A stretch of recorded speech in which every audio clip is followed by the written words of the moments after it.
Assalamualaikum warahmatullahi wabarakatuh. Pemirsa, di mana saja Anda berada, selamat berjumpa kembali dengan channel YouTube Insan Dongeng. Pada kesempatan ini, saya Bang Elgi akan melanjutkan cerita Siti Nurbaya bagian ke-34. Terima kasih kepada semua subscriber yang selalu setia mengikuti. Selamat mendengarkan.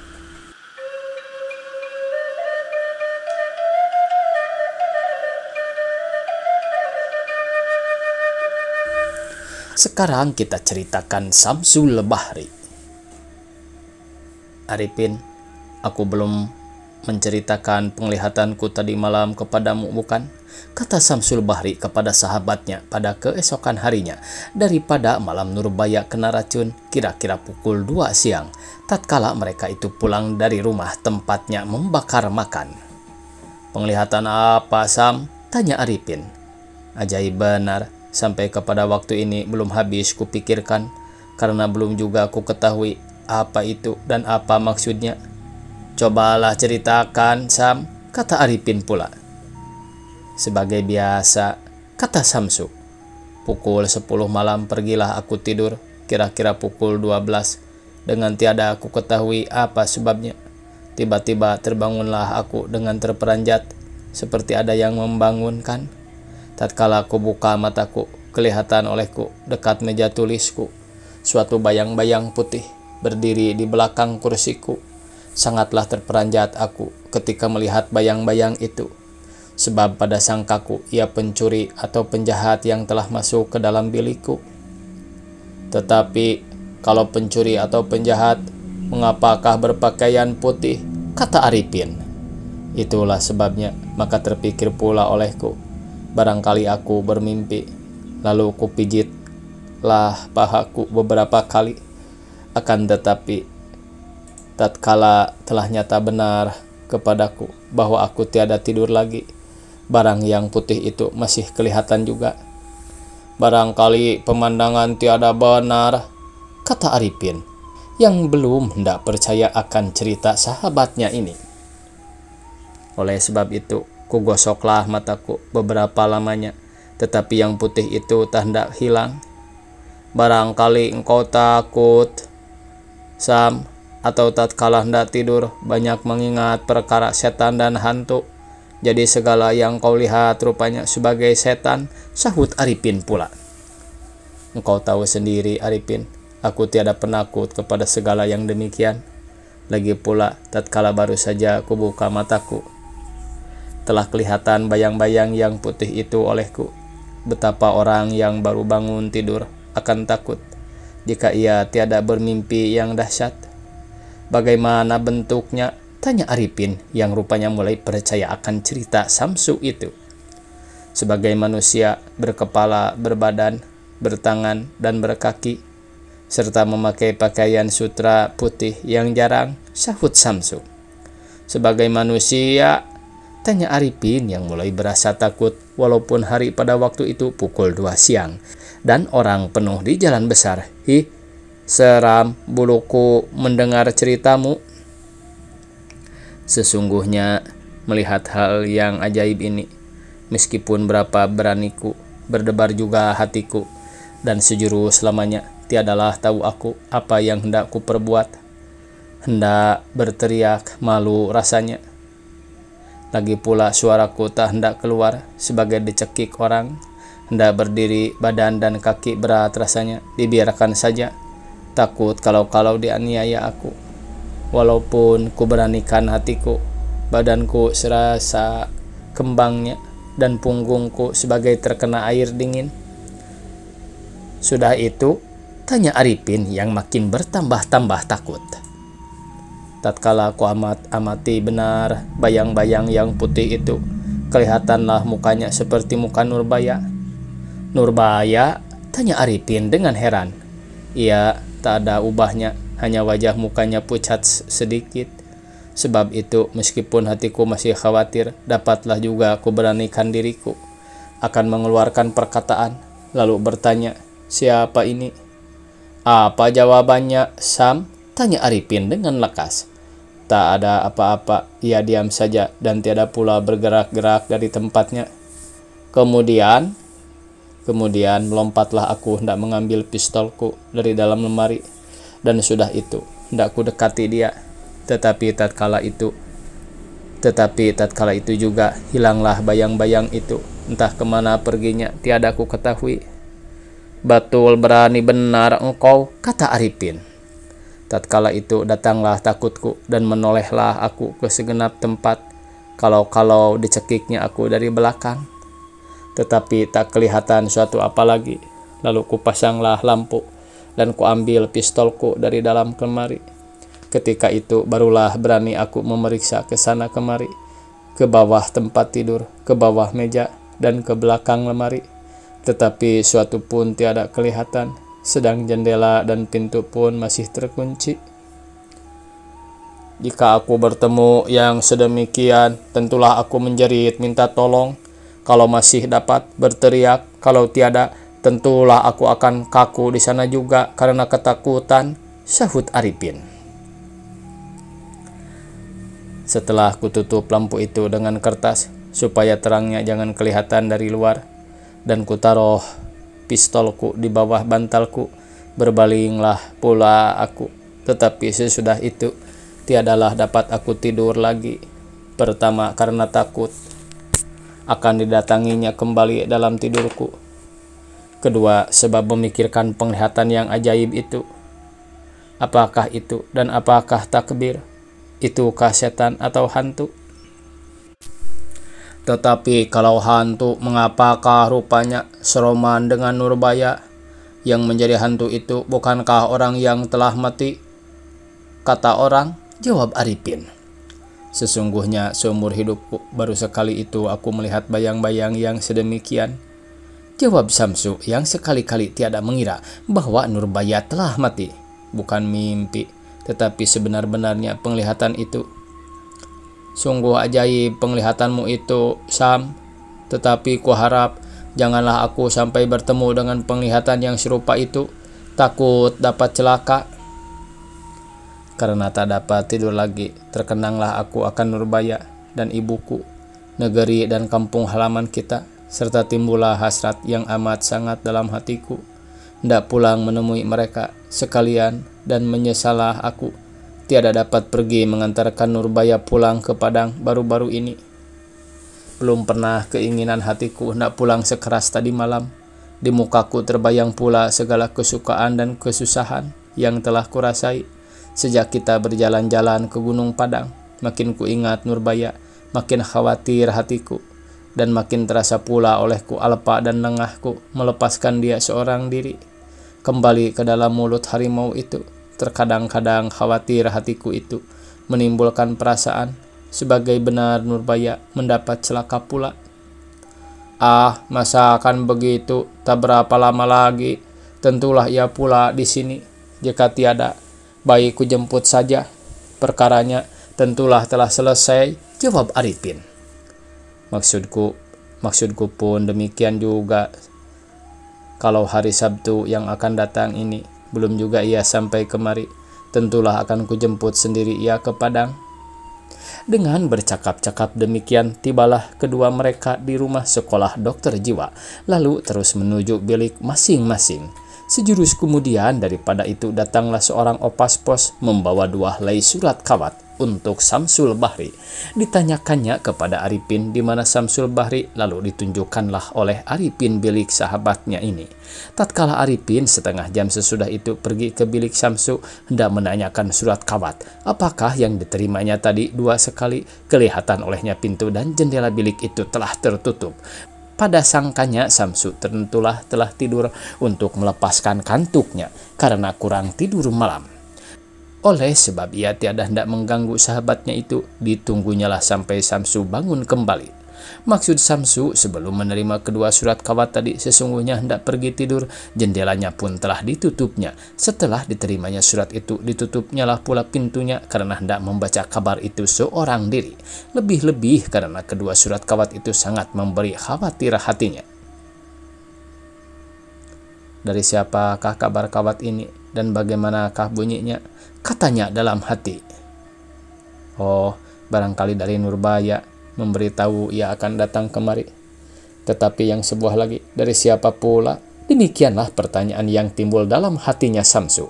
Sambil berpikir-pikir demikian, dibukanya kedua surat kawat itu dengan tangan yang gemetar. Setelah dibacanya kedua surat itu, jatuhlah ia pingsan, tiada kabarkan dirinya. Sebab kedua surat itulah yang membawa kabar kematian Nurbaya dan ibunya. Berapa lamanya ia terbaring pingsan itu tiadalah diketahuinya. Ketika ia sadarkan dirinya pula, adalah halnya seperti seorang yang gila, tak dapat berpikir dan berkata-kata. Menangis pun tiada kuasa, sebagai tak berair lagi matanya. Sesudah termenung sejurus lamanya, diambilnya kertas dan kalam, lalu ditulisnya sepucuk surat kepada ayahnya. Begini bunyinya. Betawi, 13 Juli 1879, Paduka Ayahanda. Sebelum Ananda menuliskan maksud Ananda dan mencurahkan segala yang terasa di hati Ananda kepada Ayahanda dalam surat ini, terlebih dahulu Ananda memohonkan ampun, beribu-ribu ampun, ke bawah ribaan Ayahanda atas kesalahan Ananda yang telah Ananda perbuat dahulu, dan kesalahan Ananda sekarang ini, karena telah berani memanggil ayah pula kepada Ayahanda. Walaupun Ayahanda tiada sudi lagi mengaku anak kepada Ananda. Ananda maklum, tentulah sangat susah bagi Ayahanda, seorang yang berbangsa dan berpangkat tinggi, akan menarik surut perkataan yang telah terlanjur. Tetapi sebab permintaan ini ialah permintaan yang penghabisan bagi Ananda. Permintaan seorang yang tiada lama lagi akan hidup di dunia ini, seorang yang akan segera meninggalkan negeri yang panah ini, dan pada penghabisan umurnya tiada lain pengharapannya hanyalah akan beroleh ampun dan maaf dari ayah bunda, sanak saudara dan kaum kerabatnya. Maka besar gunung kata orang, tetapi lebih besarlah lagi pengharapan Ananda. Supaya permintaan Ananda ini Ayahanda kabulkan juga. Bukankah orang yang akan dihukum mati itu diturut kehendaknya dan diberi permintaannya yang akhir? Sekali indah lagi Ananda akan meminta kepada Ayahanda, dan sekali indah pula lagi Ayahanda akan meluluskan permintaan Ananda. Karena bila mana Ayahanda membaca surat ini, lamalah sudah Ananda tiada dalam dunia ini, melainkan telah sujud ke hadirat Tuhan Rabbul Alamin, akan memohonkan ampun atas sekalian dosa Ananda yang amat besar itu. Karena rupanya dalam dunia yang panah ini tiadalah boleh Ananda mendapat ampun itu, meskipun Ananda telah mengakui kesalahan Ananda dan telah pula mendapat hukuman yang berat. Ayahanda, mengapakah begitu hal dunia ini? Mengapakah Ananda tiada boleh mendapat keadilan? Bukankah Ananda ini manusia juga sebagai orang lain? Bukankah manusia itu bersifat lupa, berhati lemah, dan berpikiran yang tiada tetap? Hanya Allah yang bersifat qadim. Bukankah manusia itu suatu makhluk yang tiada boleh berbuat sekehendak hatinya bila tiada dengan izin Tuhan yang Maha Kuasa?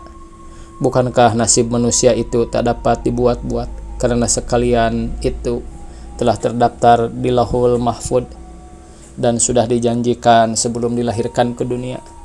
Dan bukankah tiap-tiap kesalahan itu, walau bagaimanapun besarnya, ada juga ampunannya? Akan tetapi, mengapakah dunia ini tiada menimbang dengan adil, melainkan melemparkan segala kesalahan kepada Ananda?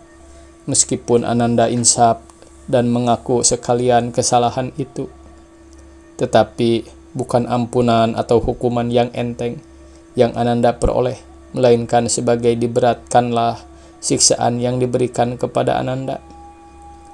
Sesungguhnya kesalahan Ananda itu bukanlah suatu kesalahan yang ringan, melainkan kesalahan yang memberi aib nama ayah bunda, kaum keluarga, dan kampung halaman, serta mendatangkan duka nestapa kepada beberapa manusia, memutuskan asa beberapa orang. Tetapi seharusnya lah hakim yang adil mendengarkan kedua belah pihak dan tidak menuduh sebelah pihak saja. Jangankan hati manusia yang memang lemah dan lembut, sedangkan batu yang keras dapat juga ditembus air yang lunak apabila selalu ia jatuh bertitik-titik ke atasnya. Bukankah besi keras Tetapi mengapakah dapat juga ia ditajamkan dengan batu yang rapuh? Dan apakah yang lebih keras daripada intan, tetapi dapat juga diasah? Apalagi Ananda, seorang laki-laki muda yang memang bersifat mudah jatuh ke dalam jaring yang sedemikian. Bagaimana dapat menahan hati? Tambahan pula, memanglah hati Ananda yang lemah itu tak dapat melihat kesusahan dan kesengsaraan atau kelaliman orang, terlebih-lebih bila yang teraniaya itu teman Ananda sendiri, kawan bermain dari kecil, sahabat yang lebih daripada saudara kandung. Bagaimana dapat Ananda membiarkan hal itu? Bukannya pula Ananda akan menjatuhkan segala kesalahan ke atas Nurbaya. Sekali-kali tidak.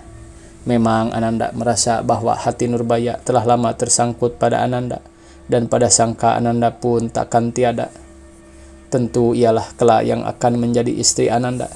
Pada pikiran Ananda, persangkaan ini bukanlah pada Ananda saja adanya, tetapi pada ayahanda dan sekalian mereka yang kenal akan kami pun tentulah ada pula sekarang. Sekarang, bolehkah kita berkecil hati atau marah apabila seekor burung yang telah dipelihara itu, meskipun dengan pemeliharaan yang sempurna sekalipun, diberi sangkar yang bagus, makanan dan minuman yang cukup, pada suatu hari tatkala ia dilepaskan terus terbang kembali ke tempatnya yang asli, ke dalam hutan? Bukankah kesenangan dan kesentosaan itu tiada selamanya disebabkan oleh uang atau harta? Bukankah terkadang-kadang seorang kuli boleh merasa lebih senang dan sentosa daripada seorang raja? Bagaimanakah boleh disalahkan perbuatan seorang yang telah putus asa sebagai Nurbaya waktu itu, karena melihat maksud dan keinginannya yang sejak dari kecil telah diidamkannya, tiba-tiba dengan paksa dihilangkan orang, sehingga tak dapat berharap lagi. Orang yang mendapat kecelakaan amat sangat, sehingga terpaksa menjalankan pekerjaan yang terlebih ditakutinya daripada mati. Pikirannya tiadalah benar lagi, dan segala perbuatannya tak dapat disalahkan. Herankah kita bila seorang yang teramat dahaga, tak berpikir panjang lagi, dan tak mengindahkan segala kesengsaraan yang akan diperolehnya kelak karena perbuatannya, tetapi dengan segera meminum air telaga yang baru dijumpainya? Jadi siapakah yang salah dalam hal ini? Nurbaya? Tidak. Ananda? Tidak. Tiada seorang pun jua, sebab masing-masing sekadar menurut jalan yang telah tentu yang akan ditempuhnya juga. Datuk Meringgi sekalipun tak boleh disesali pula, sebab ia sekadar mengerjakan yang lazim dijalankan di tanah air kita, walaupun ia telah memaksa Nurbaya dengan jalan yang keji dan mempergunakan berbagai tipu muslihat untuk mencelakai ayahnya. Untuk menyampaikan sekalian maksudnya yang keji, tak juga boleh disalahkan, karena ia tak tahu kepada yang baik. Pada sangkanya tiada jahat perbuatannya itu. Apakah gunanya uangnya yang sebanyak itu, kalau harta itu tidak akan dapat menyampaikan segala maksudnya, walau yang hina sebagaimana jua pun? Apakah pedulinya kesusahan orang lain, putusnya pengharapan orang karena kelakuannya, kesengsaraan orang karena perbuatannya, asal ia dapat beroleh kesenangan dan dapat melepaskan hawa nafsunya? Bukankah sekalian orang berbuat demikian?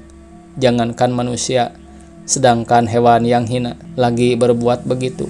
Bukankah sekalian makhluk di atas dunia ini kerjanya selalu bunuh-membunuh, celaka-mencelakakan untuk membela dirinya sendiri? Mengapakah Datuk Meringgi tak boleh berbuat sedemikian? Terlebih-lebih pula kepada perempuan yang memang di mata bangsa kita bukan manusia, melainkan boneka bernyawa yang harus menurut segala kemauan suaminya, dengan tiada boleh berpikir, berkata, melihat, mendengar, mencium, dan merasai. Jika disuruh bekerja, haruslah bekerja. Jika disuruh sakit, haruslah sakit. Dan jika disuruh mati sekalipun, haruslah mati. Tentu, sebab budak namanya, boleh diperbuat sesuka hati. Jadi, apakah salahnya jika laki-laki yang telah putih rambutnya, telah habis giginya, telah bungkuk punggungnya, karena tuanya dikawinkan dengan seorang perawan yang sebaya dengan cucunya? Dan apakah alangannya jika laki-laki itu beristri lebih daripada seorang?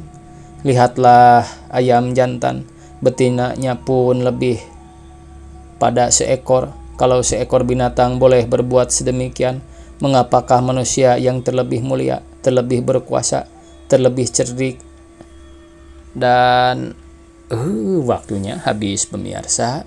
Dicukupkan sekian, semoga esok kita bisa berjumpa kembali. Billahi taufik wal hidayah. Wassalamualaikum warahmatullahi wabarakatuh.